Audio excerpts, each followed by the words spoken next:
Good evening, everyone. It is Sabra from Hoof Falls and Footfalls, and we are going to be going live today to talk about setting up our equines for success, and specifically talking about equines and how we partner with them and work alongside them in adaptive riding and adaptive horsemanship. So I'm going to wait here a couple minutes just to let some people jump on live. I see a couple people watching, so if you want to drop a comment, let me know where you're watching from and how do you currently work with horses right now. So are you more in the traditional riding, traditional lesson field? Do you do adaptive riding?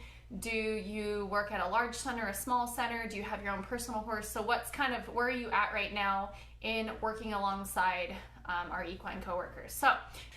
But today, or tonight, I guess, I really want to talk about, setting up our equines for success. There is a high burnout rate and high turnover for our equine partners when it comes to those that work at equine assisted activities or equine assisted therapy program centers, whether they're smaller or larger. Just because you're a smaller program doesn't mean that you don't have any problems. It just might look a little bit different than a larger program. So tonight I want to talk about why this topic is important to me. Take a look at some of the unique challenges that are faced by the horses in adaptive riding programs, whether, no matter the size, what the result of those unique challenges usually are. And then also, how do we stop the cycle and how do we set our equine coworkers up for success and longevity in our programs? Let's go ahead and jump on into this. So this topic is important to me because I worked at a large therapeutic riding center for almost 10 years. During that time, I spent a few years as equine director and also program director. So, having a big hands-on in seeking out potential horses for the program, and then also assessing them, putting them through trial period, having them work alongside our instructors, and then trying to retain them and seeing burnout. So this is all stuff that I have seen either firsthand, experienced firsthand, or know someone, a fellow coworker in the industry that has had this trouble as well. So a little bit about me. I came from the traditional riding side. So grew up showing, we had our own barn and really, had personal horses, I guess you could say. We did a few lessons here and there, but the horses had a very different life than what they did in a program. So moving into and working in a large program and having all these unique challenges and factors of an equine assisted activities center, it's a completely different beast when you go from able-bodied lesson programs, able-bodied, one-on-one, this is my personal horse, to a program where there's so many different unique layers and factors and pieces. So some of the unique challenges that are faced by our horses on a daily basis in any type of program, small or larger, maybe more so in a larger program. We have multiple people working with our horses. So it's not just, oh yeah, this is my horse, it's him and I go out, I'm the one who halters, grooms him, rides him, tacks him, we have it all worked out. A lot of our program horses, or lesson horses, whatever you want to call them, they have multiple people working with them on a daily basis, weekly basis, monthly basis. They could have 2 to 6 different horse leaders. They could have 2 to 4 other people trying to prep them for classes, and then they could have several students working with them. So if you kind of take a big step back and look at the number of people that are interacting with the horses that are in adaptive riding programs, it is on a much larger volume than your more traditional, able-bodied traditional lesson type program. In a more traditional setting, you might have the instructor, maybe a groom that helps out, maybe the student helps tack, but that's really about it. So you're minimizing the people interacting with those horses by, probably 75% in a more traditional program. And then also, I don't know about you guys, but the center that we were at, we had a lot of people come to visit. We would do tours, we would do family fun days, and people walking through the barn and saying hello, and just kind of being in the general space of the horses. That's also, multiple people interacting with them throughout the day. Also, with those multiple people that are interacting with those horses that are in our programs, those people have various experience levels. When we're at a more traditional setting barn, yes, there's beginners that come in and you may not have horse experience, but usually in a more traditional setting, there's a little bit more standard baseline of the experience level of people working with the horses, and it's maybe a little bit more closely monitored. When we get to the adaptive riding, you could have a horse leader that may or may not have had equine experience. They of course have probably hopefully been trained if they're leading in your classes, but they might have just learned at your center, or maybe they're a person coming in with years of experience, but maybe it's equine experience that is different from how you handle your horses at your program. So they're working with that difference there. You have your sidewalkers and your coaches. Sorry, I just bumped my table. Your sidewalkers and your coaches that probably don't have horse experience, but yet they are still within touch zone of that horse. So these horses have multiple people around them, multiple experience levels, and oftentimes, varied expectations. So if we have one horse, and say this horse works in a class, across 3 to 4 days during the week, that horse could be working with 3 to 4 different instructors, and then again multiply that out by 2 to 3 different horse leaders, and 2 to 3 different students, and 2 to 3 different sidewalkers with them. So there could be a lot of varied expectations from our horses, and also multiple sources of pressure, communication pressure, whatever you want to call it. So people touching the horse, not being aware of how their body language is communicating to the horse, not realizing how their touch is communicating with the horse. So there's multiple sources of pressure. There's the rider, there's the side rockers on either side, there's the horse leader, there's other people checking in and walking up and saying hi to the rider, there's the instructor, there's other students in the class. So just tons of moving pieces, again, that our horses are impacted by. And then also, dealing with, not saying that there's not emotional and physical toll on horses that are privately owned by us or in more traditional lessons, but I think more so in the EAAT programs and centers, there's more emotional and physical dumping on the horse. And I know dumping is probably not a good word, but they're consistently working with students that are usually, as best as they try, they're not centered, they're not necessarily always balanced. We could be working with some emotional regulation type stuff, all of the volunteers working around the horses and maybe not being aware or in check of their emotions. So just a lot more pieces going on that impact those horses that, of course, as you guys probably know, our horses are very observant and respond to those surrounding them. That's why they're such great coworkers for us, is because they really respond in the moment to what's going on with the instructor, with the student, with the volunteers. That's what we need in order to teach. So just, I'm gonna pause here, check comments. Hi Sherry, thanks for joining in live. Heart and Try Riding Program, hello, thanks for joining in. Lori, so you're at a large program, you do therapeutic riding, and you're all the way in New Jersey. Oh, thanks for joining in, it's late over there. So thank you guys for joining in.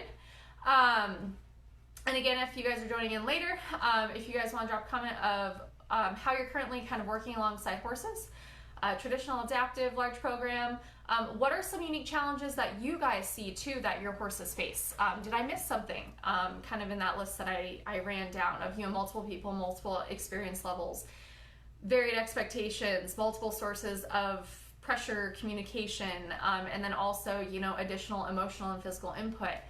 Is there anything else that's unique to our program horses that maybe we don't see in personally owned or more mainstream able-bodied riding?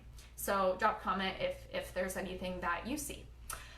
So, these unique challenges that are faced by our horses on a daily basis, usually the result of those, if they are not managed well and we take a very active role in our jobs as instructors, program directors, volunteer managers, equine managers, whatever your job is, from instructor to instructor, you're probably an instructor joining in if you follow my page. But the result of those things not being managed and us not listening to our horses is we usually see burnout.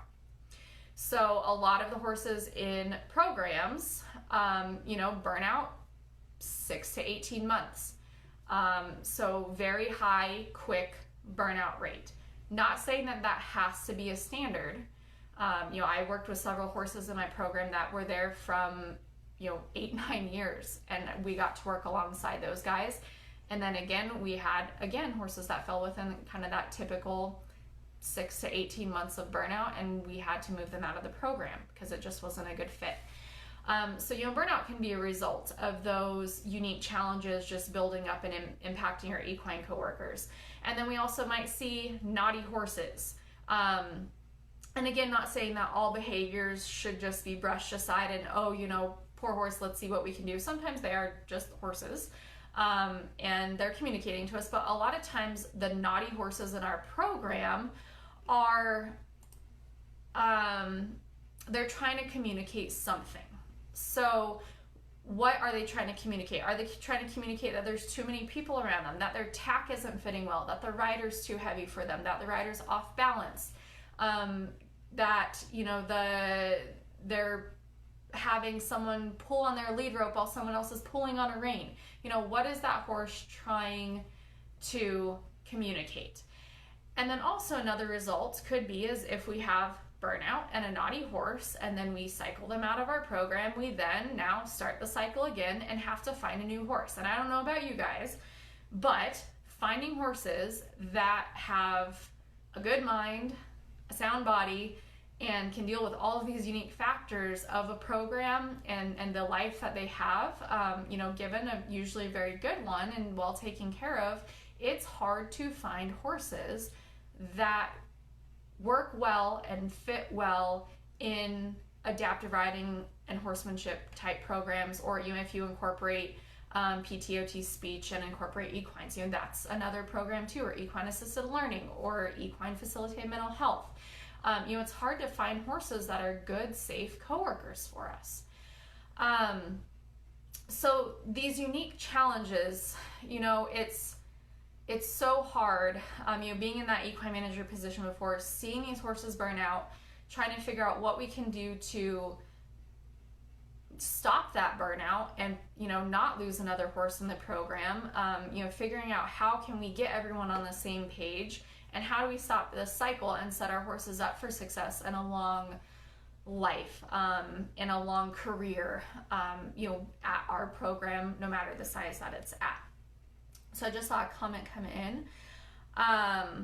So Heart and Try Riding Program, you said horses are experiencing so many different riders with physical challenges such as spastic CP. Yeah, so very good point that they are working with different riders, different physical challenges. Is that spastic CP, what does that tightness mean on them? Does that rider move around more? Is that tightness kind of feeling like a squeeze to them? Is it unsymmetrical? And are they feeling more of a tightness on one side and off balancing the rider? I don't know if you guys have students that sometimes are not aware of hands and feet, and so are they intentionally cueing the horse, and is the horse trying to filter out whether or not that cue is actually a cue or just the rider moving around up there? So our horses have a lot to deal with, and they are horses too. We have to keep that in mind too, that these are animals, they're not another human. We can't explain what's going on with them, as much as I think us humans want to try to do that and try to say, oh no, he understands his job, he loves his job. They're horses at the end of the day. And we have to be careful of not putting too much weight and responsibility on our equine coworkers and understanding and respecting them as a horse. So we talked about a lot about the unique challenges faced by the adaptive riding horses and those in our program. But what can we do to stop this cycle, and how can we set our equines up for success? So I think one of the first things is that we need to do is we need to realize that when we have all these layers of these different types of programs or whatever you're offering, services, therapies, whatever it is, that when we start working with volunteers and multiple students and students with different physical and cognitive abilities, that there's these additional layers that are added on to a more to our baseline of just horseback riding, so that we have to understand that the realm that we're working in is a unique beast, and that our horses are facing unique challenges, and that we might need to manage and do things a little bit differently in an adaptive riding program, adaptive horsemanship program, than we might have to do in a more traditional lesson program, or how you and I might interact with our own personal horses. I think another thing too that we can do to help break the cycle is to understand our human tendencies. So, let me know if there's any human tendencies that you have seen too, that I might miss. But one of them being, and I kind of already touched on it, is sometimes we have unrealistic expectations of our horses. We kind of humanize them a little bit too much, and anthropomorphize them. Totally screwed up that word. But we put human characteristics on an equine, and that's not fair to them. We're thinking that they understand their job more. And not saying that horses are stupid animals by any means, but we have to be careful of not putting human expectations on our equine coworkers. They are horses at the end of the day. So we still have to be aware of what we're asking our horses to do, and is it a realistic expectation of them.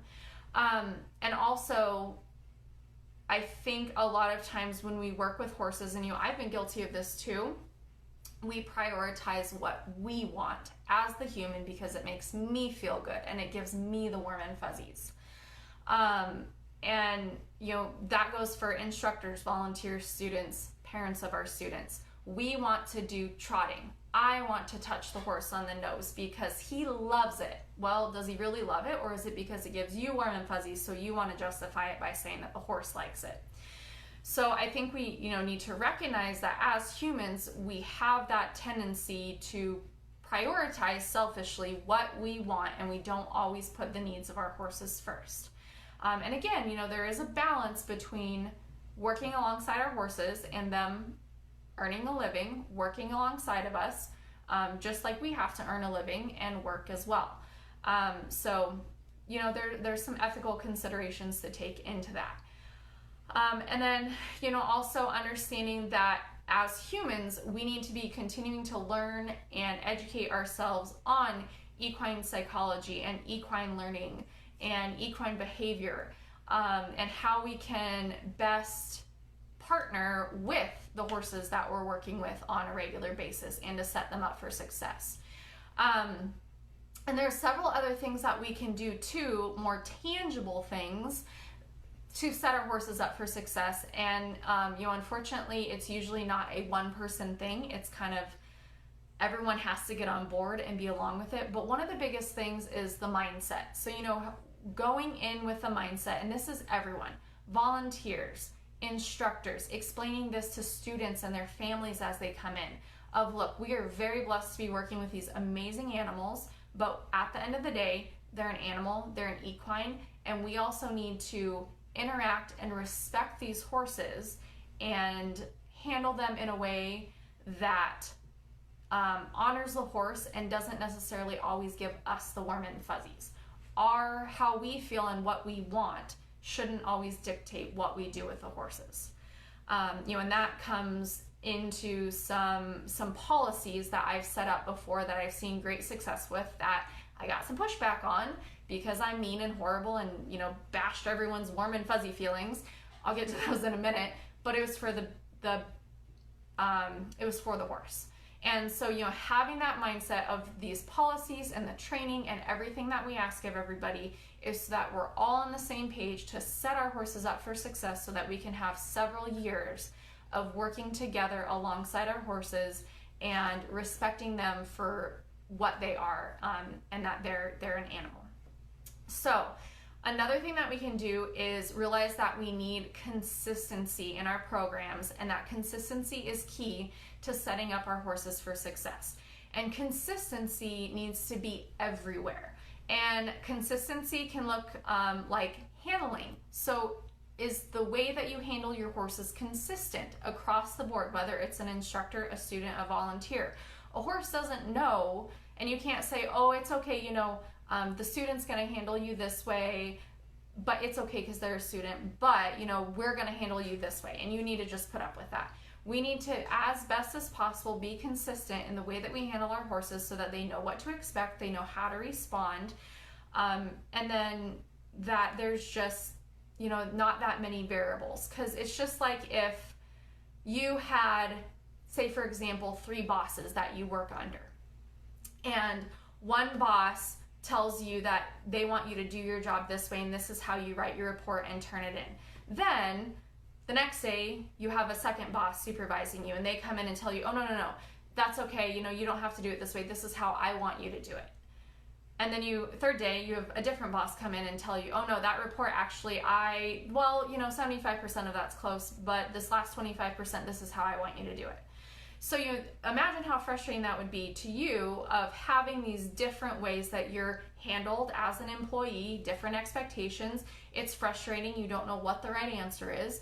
Same with our horses. We need consistency and to ask the same thing and handle them the same way so that they understand what's expected of them. Behavior is another one too that I have heartburn with, and I might offend a few people, but you know what? This is for the horse. So I think it's important that we talk about it right now. Consistently expecting the same behavior from our horse is so important. So I see a lot of horses that are expected to wear multiple hats. So, they might be working in an adaptive riding program where they are expected to be extremely calm, very well mannered, move a little bit slower, not react to that paper bag that floats across the arena, not react to a person jogging up next to them, and you just kind of be that steady Eddie that we need in the adaptive riding program. Then you go turn around and use them in, say equine assisted learning or equine facilitated mental health, and then those people are doing driving games with them of trying to, use body language and get the horse to move forward. Well, okay. So in one class, the adaptive riding, we don't want the horse to respond to all this body language, but then we put them in another situation and we want them to respond to this body language. What do you want from your horse? Do you want them to be very reactive to body language? Do you want them to be reactive to scary things so that you get that big observation? Or do you want them to be calm and quiet and confident? What do you want from your horse? Behavior, consistency. Another way that I see behavior being split and the expectations changing for our horses is food related. So, a lot of times when we're working horsemanship, we want our horses to be very well behaved on the lead rope. So not pulling towards food, not pulling away, not, roughly grabbing food out of people's hands. But then that same horse is used in a different type of situation, and oh no, we want them to pull towards food because it's going to teach the student to learn how to pull the horse away from it. And no, it's okay if that horse does this behavior because it's for a learning situation. Well, do you want the horse to pull towards food or do you not? That's not fair to the horse to expect them to do both things and expect them to be able to distinguish between the two. Not fair to the horse. That's why burnout happens. That's why safety situations happen. So what do you want from your horse? You need to be consistent in handling, in behavior, in expectations, and it needs to be across the board. Everybody's got to be on board with what you guys expect from your horses behavior-wise and what you expect from them in programs. Okay? Another thing, and the mindset and the consistency flows into how do you train your volunteers or instructors that are supporting and interacting with the horses. What type of mindset are you teaching them? Are you teaching them that we are here to work with our horses in an appropriate way? Sometimes we have to put aside how we feel and what we want and do what's best for the horse. We need to consistently handle the horses, and this is the way that we have chosen at our center. You know, not saying that the way that you handle your own personal horse is wrong, but for the sake of our horses here, we have chosen to do X, Y, Z with them. And either you're on board or you're not, and maybe we're not a good fit. And again, not trying to chase volunteers off, but for the sake of consistency of the horses, for the sake of safety, for our students, for the volunteers, for everyone, consistency and being on board and learning that in volunteer training and consistently reinforcing and refreshing our volunteers' memories throughout their time at our program is so important. And you know, our volunteers can make or break with the help of the instructor. I'm not letting instructors out of loop here, but you know, our volunteers have a lot of the hands-on interaction with horses, and they can make or break a lot of the situations. So realistic expectations, I've kind of already, you know, talked about that a lot, but you know, are we expecting realistic things from our horses? You know, I've personally been asked, okay, well, when can my student go canter around the arena? Because the parents think that we have this push button, super easygoing horse that can just pack their kid around. Well, you know, is it ethical? Is it safe? And, you know, am I expecting that horse to be a machine? Am I expecting that horse to be a robot? Or am I realistically expecting that horse to be a horse and that he still may behave like a horse no matter how well trained he is? So are we having realistic expectations? And if we have crossover between our programs of having the horses do you know, something where we expect them to be extremely dead quiet, and then we expect them to go do something where they need to be a little bit more reactive to people or the environment, is that realistic to ask of our horse? And how is that setting our horse up for confusion or success? So, you know, there's a lot of different things we can do. I'm not saying it's easy. It's difficult. It's a constant battle to, you know, advocate for our horses. It's exhausting because, you know, a lot of times there's one or two people that really see it, really feel it, but then getting everyone on board, because again, we have to push aside that natural human tendency to do what we want and to get that warm and fuzzy and to have that super magical moment of your horse just loving you and taking care of you and carrying you across the arena. You know, we have to be realistic about what we're expecting from our horses. And some of our policies that I implement on a regular basis with my personal horses, and that so happened to be used in my lesson program, and that we also implemented at the large center I worked at, was after years of trying to figure out how to teach people to correctly read the equine body language and stop touching horses when they didn't like it, and you listen to the horses. We implemented a no touch rule. And what that looked like was, before we implemented it, just to kind of frame it for you guys, people would come out, horses would go to the furthest corner in their stall or to the furthest corner in the turnout and just get away from people, because there was so much just touch. People would reach in, touch the horse, want to touch, because they were here to see the horses and touch the horses and feel the horses and get that good warm fuzzy feeling from being around the horses. And they were not listening to when the horse said, I'm done, you know, I want to stand next to you, but I don't want to be touched. They weren't listening to that. We tried and tried and tried to educate, but still it was too much gray area. So we came up with a no touch policy. So that meant that the head of the horse is a no touch zone, period, across the board. I don't care if you're the most experienced person. It applied to me as an instructor and equine director. It applied to other people, other instructors. It you know, applied to our most experienced volunteers. Don't touch the horse's head. And we equated that to, if I walked up and started petting you on the head and touching your nose and your face, are you going to like that? And we can, push people away and say no thank you, and we know that's impolite, but a lot of times when our horses say no thank you, we ignore them. And then we get into bad behaviors of them rubbing on you or pulling away, or going and hiding in the back of their stall because they're so sick and tired of people going in their bubble and not listening to them.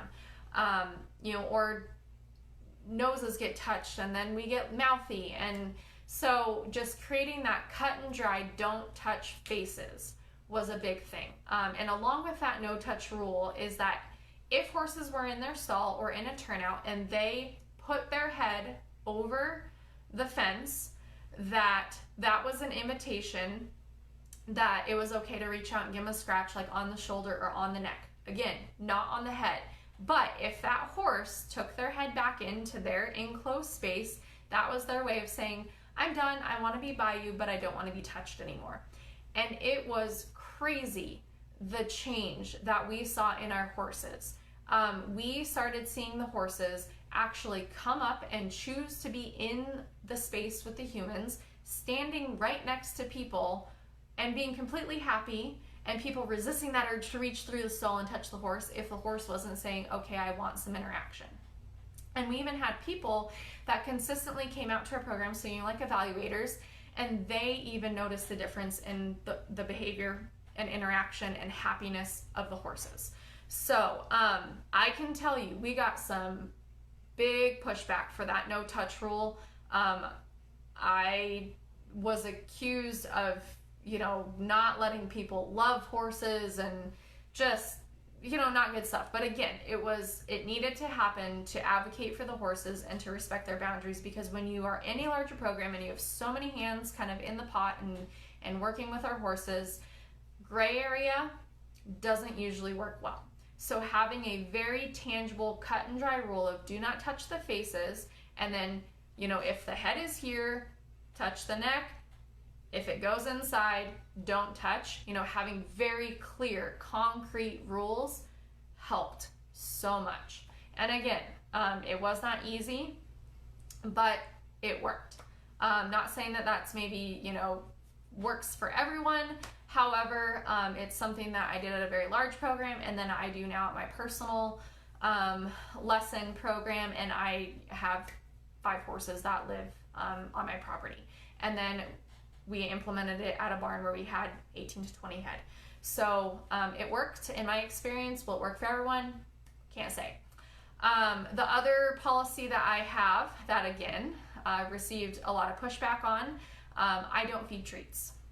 I will occasionally use food as a reward when I am doing one-on-one training with the horse, but I have a very hard and fast rule of absolutely no food to the horses from staff, volunteers, or students. And right now in my own program, it's just students and myself, but that is for a huge, huge, huge safety reason. If someone walks in, and we had seen this tons of times, people don't come check in at the office, they walk up, they shove their kid through the bars to go touch the horsey, and little kid with little hand reaches out and touches the horse on the nose because that's what's usually there. I want those horses to not associate human hands with food. And all of my horses right now, one at the program that I used to work for and also now, because of that no food rule, no treat rule, we were able to, we could walk up, put our hands on the horse's mouth, and they wouldn't lip, they wouldn't try to bite. Some of the horses that came in that used to get treats, we had to train and work with them of understanding that human hands don't equal food. But that's a huge safety thing for me, is no treats. And also, I don't know about you guys, but my horses turn into treat monsters if I start giving them any food. So I don't like that behavior. I don't like the pushiness. I don't like the attitude that comes along with it if they don't get their treat right after the rider gets done. I teach that there's different ways that we can show a thank you to the horse. We can give them kind words. We can use a kind tone of voice. We can give them scratches on their withers just like they would touch each other. But we don't need to give food. The horse doesn't love you because you give them food. They like you because you give them food. You're food to them. Or not that you're food. You are a food delivery system, I guess is what I'm trying to say. So again, we're putting our human feeling of love on, oh, my horse comes up to me, he wants to be close to me. No, he wants to be close to the food. So I've got a pretty hard and fast no treat policy. I'm very thankful that my students check in. Usually it takes 1 or 2 times of, hey, can we bring carrots out? Can we do this? I truly appreciate it. Thank you so much for checking in. Here's why I choose not to do this with my horses. And so it's a learning moment too. Just like, and if they don't get it, it's just like, okay, every time if you went home from your lesson here and you stopped by and you got ice cream on the way home, and what happens if that one time that you guys don't have ice cream to get, you don't have time to get ice cream on the way home, what would happen? Well, I'd probably get upset. Okay, so just like you would expect ice cream, if that's what you expect every single time, same thing with our horses. They come to expect that. So I've got a no touchy policy and a no treat policy. The biggest thing too, or another big thing is, like I mentioned before, continuing your education. So reach out to other places, see what works well, see what doesn't. If you see something that's not going great, maybe see if you can find out what the root of that not great piece is. Are the horses pushy? Are they bitey? Why? What is the root cause of it? Do they over tighten? Are they overworked? Are they not turned out? And again, we do the best that we can do. I don't think anybody at all out there is trying to purposefully hurt the horses and make them be naughty and put them in a situation. But I think a lot of times we are not listening to our horses, and we don't do things to set them up for success, whether it's due to lack of education or lack of knowing how, or just lack of energy. I can't tell you how many times I felt like I just wanted to throw up my hands and say, you know what, I don't care, fine, let's have a high turnover. We'll just keep replacing horses because it's not worth the fight with the other humans that I work with. It's exhausting advocating for our horses. But if you have that mindset and consistency and that culture of respecting the equine coworker, it gets better. I promise. It really, really does. You can reduce burnout, you can reduce naughty behaviors, but you have to listen to your equine coworkers, and you have to respect them as an equine and not treat them as a human. So let me know if you guys have any things, or is there anything that you guys do to help prevent burnout and naughty behaviors, and anything that you do to help set your horse up for success in your programs. I'd love to hear from you. And let me know if you have any questions. Again, I know this can be kind of a hot topic. No treats, no touching on the face, not getting the warm and fuzzies, because I know that's what a lot of people come there for, is the warm and fuzzies. But it's something that we need our horses to do what we do, and it is sad to see a revolving door of our horses not working out. And I will totally admit that not every horse is cut out for a program where they have to have a horse leader and a sidewalker and a rider. Some horses just don't like that situation, and that's okay. They might be a 1 or 2 person horse. That's their temperament and personality. But we need to realize that and respect that, and maybe try to find them an alternate job or alternate family to be with. But then those horses that do fit well in our programs, we need to do everything we can to advocate for our horses and be their voice and protect them while still working alongside them. So let me know if you guys have any questions. If you have not already liked and followed the Hoof Falls and Footfalls page, I would truly appreciate it. I made it over 1,000 likes, so thank you guys so much.